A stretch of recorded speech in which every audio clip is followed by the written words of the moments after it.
I know I look young, but believe me, the body is way past its prime. I have the digestive tract of an 80-year-old. Oh no. Seriously, I need to eat like 4 yogurts a day to function. So bad. I was at a club last Friday, and this guy came up to me. He's like, "Pardon me, my lady. Would you care to escort me to my high-rise table behind the velvety rope and join my court of Gentile merry men to watch the jousting match commence before us?" However, we were drunk, so looking back, what he really said was, "Yo, bitch. And why you come sit at my table? I got that VIP hookup. Yay." So I went over. And then they learned, no, I will not go to Foxborough and have sex with all of them. Maybe one, but not all of them. So they kicked me out. And then yesterday I looked at the pictures I had taken from that night and realized the guy who kicked me out was actually Ron Brace from the New England Patriots. And I spent the rest of the night crying, why can't I be more slutty?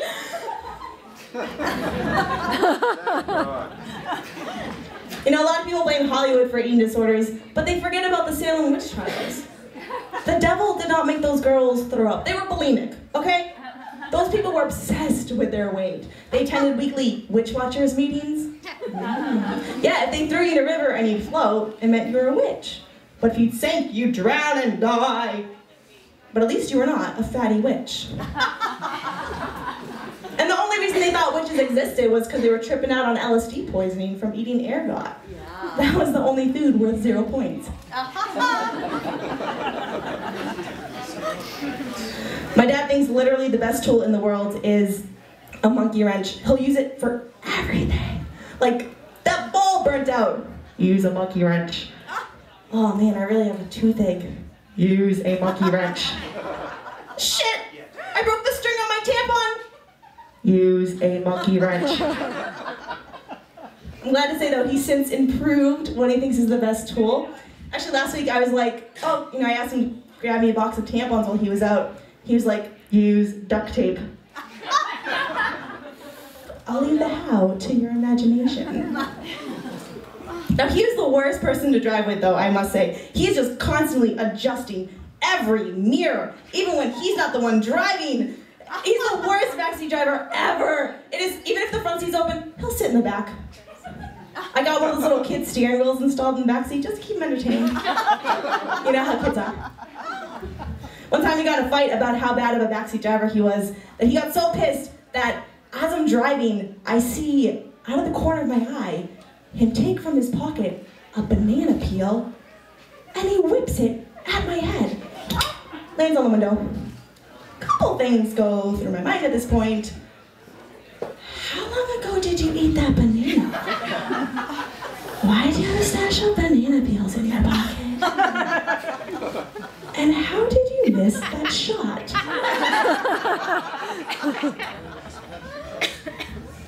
I just got back from doing a couple comedy shows out in hell.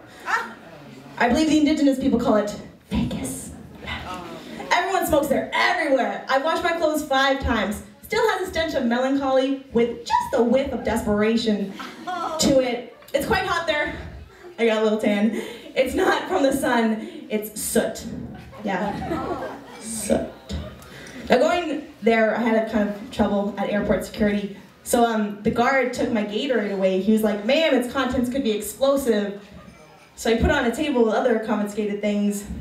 A couple water bottles, of Jack Daniels, several unmarked prescription pill bottles. A lot of lonely people who go to visit Vegas is what I gathered from that. They are in dire need of comedy shows out there. But then this guard, a couple minutes later, takes my Gatorade and presumes to drink it in front of me. I was so pissed. I was like, don't! Your stomach's gonna explode! They did not like that joke. Now heed my warning, do not go through airport security with a Camelback in your carry-on.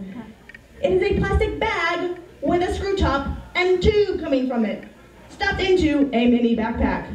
From an x-ray, it looks like an IED. They will thoroughly search you. Now, if you're a lonely person, I encourage you to bring a camelback in your carry-on. Now, once on the plane, we all take off at the same time. We all land at the same time. But at the gate, everyone insists on rushing to the front of the line. They want to board first. You can't board first. First class boards first. It's always some jackass with a sports coat and jeans. If he bought economy ticket, he could afford the whole suit. I am polite and wait my turn to board the plane, okay? Getting off the plane, fuck that shit. I'm throwing bandies out of the aisle, jumping over old people, karate chopping the flight attendant. Move, bitch! Lonely people are expecting me. But I wait my turn to board the plane. Yay! Yay! Thank you.